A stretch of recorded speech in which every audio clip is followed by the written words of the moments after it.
اینجا جای کلان است پر از انسان‌های مختلف و من نگو که هیچ وقت احساس تنهایی نمی‌کنی. البته که میکنم.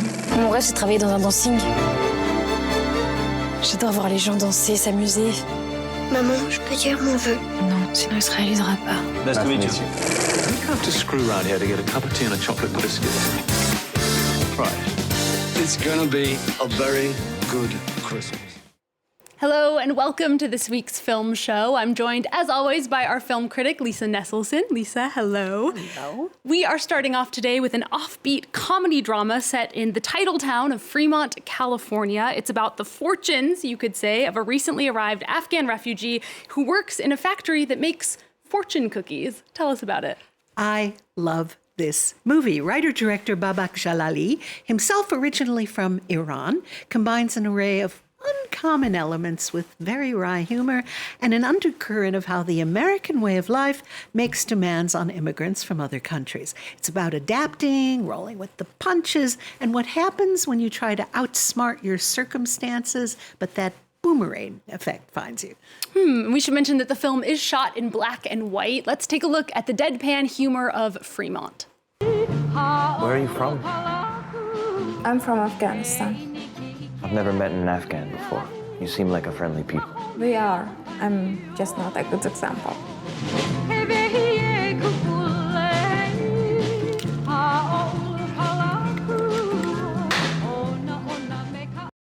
Lisa, this seems like a somewhat atmospheric film, but some action is kicked off when the main character writes a fortune with a personal twist. Well, I feel like remaining a bit enigmatic in talking about this because the many delights in this movie are best discovered for oneself. But the broad outline is this. Dunya, played by Anaita Wali Zada, who had never acted before and had only been in the U.S. for a few months when they shot the film, was a translator for the U.S. Army in Afghanistan, which doesn't make her popular with some of her fellow exiles. Fremont apparently has the biggest enclave of Afghan refugees or exiles in the U.S. Promoted to writing fortunes at a small bakery owned by a quirky Asian couple, Dunya steps outside the boundaries of the bland fortunes people are used to in, it must be said, those bland cookies. Oh, I like fortune cookies, Lisa. Well, director Babak Jalali says that he wanted to show the main character, Dunya, in all of her depth and complexity, in contrast to the way Afghan women are often represented in the media. He spoke to Arts 24's Eve Jackson. Take a listen. Every media reportage or film representation, cinematic representation, just shows an Afghan woman at home, focuses on the oppression. They have no agency. They never fall in love. They never have a job. They never have dreams. They never have aspirations. Whereas, in my experience, whether in Iran, where we had a huge Afghan population, or outside Iran, they were always independent. They had aspirations. They had goals. They had desires. They left the house. For me, it was important to show an Afghan woman who does have those things. From her psychiatrist to an unusual auto mechanic, from the owner and chef at a small, cheap restaurant where she eats a lot of her meals alone, to her co-workers at the factory and a fellow insomniac at her housing complex, every character feels genuine, and the proceedings have a satisfying offbeat symmetry. Now, this is a micro-budget, independent film, so it's always nice to see actors with a high profile lend their talents, even in smallish roles. In this case, Jeremy Allen White, who you may recognize from the popular Chicago set TV series The Bear, where he plays a gourmet chef who inherits a sandwich joint, and of course, all-around offbeat entertainer Greg Turkington. Yeah, I have to say, this seems like a film for me, Lisa. I like the idea of it. If you are intrigued by Fremont, I should mention that you can watch the full interview with director Babak Jalali in our show on Friday. All right, Lisa, let's move on to our next film. It's from French director Katell Quillévéré. Along Came Love was inspired by a family secret about the life of her own grandmother. Lisa, I'm intrigued. What was the secret, and was it worth basing a film around? Oh, it's a secret. The basic inspiration here is fascinating. The director always wondered why her uncle uncle looked nothing like her own father, but nobody would talk about it. Turned out that during World War II, her grandmother had become pregnant by a soldier who died without ever knowing that he was a father-to-be. The boy born of that fleeting, non-married union was Katell's uncle.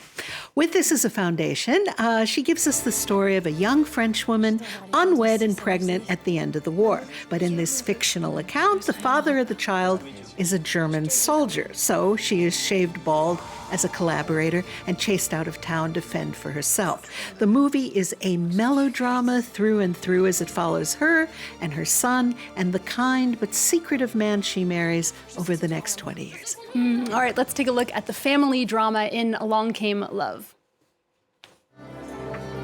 Depuis la dernière fois, j'ai pas arrêté de penser à vous. Je me suis jamais senti aussi bien avec quelqu'un. Vous l'aimiez, le père de Daniel? En fait, ça n'a pas duré longtemps. Comment il va faire mon père pour retrouver si je change de nom? Daniel! Pourquoi tu me fais ça? Now, Anaïs Desmoustiers and Vincent Lacoste play the central couple, their relationship spanning from 1947 into the 1960s. Are they convincing? Well, they are, but their circumstances aren't always. This is an ambitious French tale that sets out to explore the toll of making enormous sacrifices in order to get by. It's grounded in history, both European and personal, with some excellent scenes and some far less excellent ones, marred by clunky dialogue and other awkward elements. Overall, it's earnest but disappointing. Gets off to a gripping start, though, with authentic newsreels of French women having their heads shaved and being spat upon by their neighbors at the Liberation. Some 20,000 women were shaved that way. It was an unmissable sign that you had behaved badly, be it sleeping with the enemy or actually helping the Germans in treasonous ways. It was a very dark and complex period in France's history. Actor Vincent Lacoste had this to say about it. From today's point of view, these violent acts are chilling. The director wanted to look at the aftermath. How did these women, with their heads shaved, carry on living? How did they put their lives back together after such a humiliation, such a trauma? In 2016, Katell Quillévéré made the fabulous ensemble drama Heal the Living, and last year the acclaimed TV series Le Monde de Demain about the incredibly influential 1980s rap group NTM and the roots of French hip-hop. But this film, with its theme of misfits up against a disapproving society, alas, bites off more than it can chew. All right, we're going to move on to a retrospective of an Iranian-Swiss director, Barbet Schroeder. His films are showing through December 18th at the French Cinémathèque here in Paris. Let's get a quick look at some of his wide-ranging work.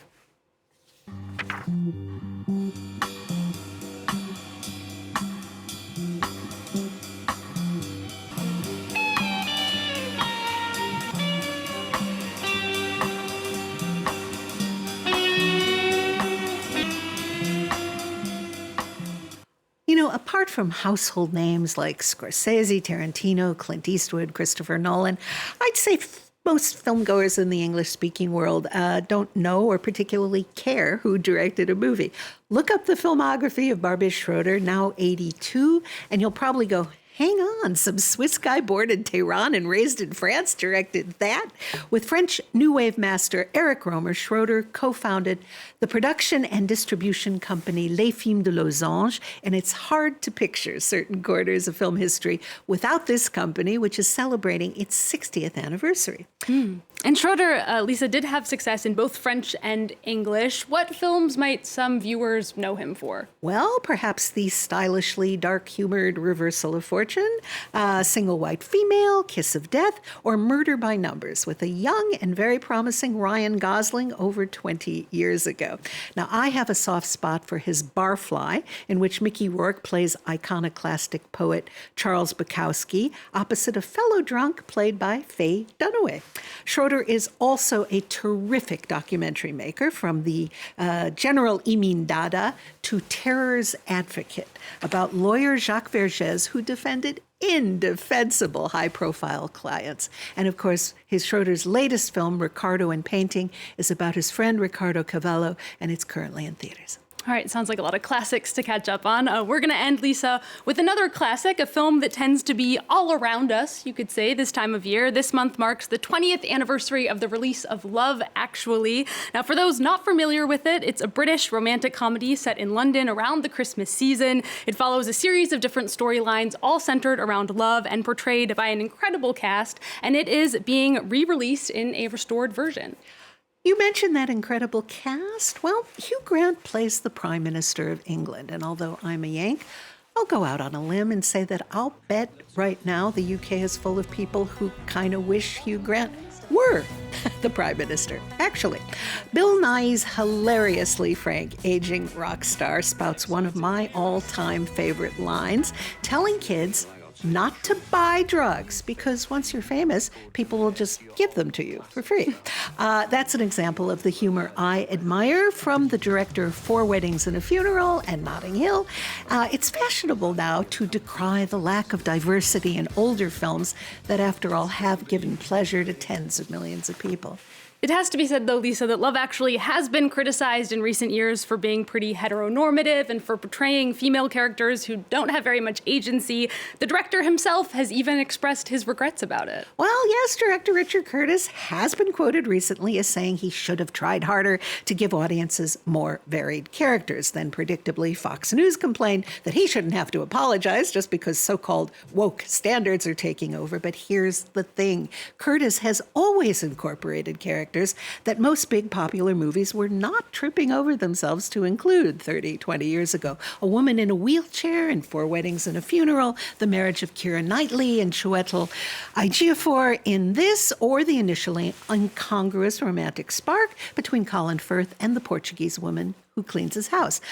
But another possible meaning of diversity, I think, is in how different our luck in love can be, and how love all around is what most people hope will smile upon them. True, and I think it's always good to, re-examine classics with a new critical lens. We'll leave you with a reminder of the arguably problematic magic of Love Actually. Lisa, thank you so much, as always. Thanks to all of you for watching. There's news coming up on France 24 after this. All I want for Christmas is you. Seems to me that love is everywhere. If you look for it, I've got a sneaky feeling you'll find that love actually is.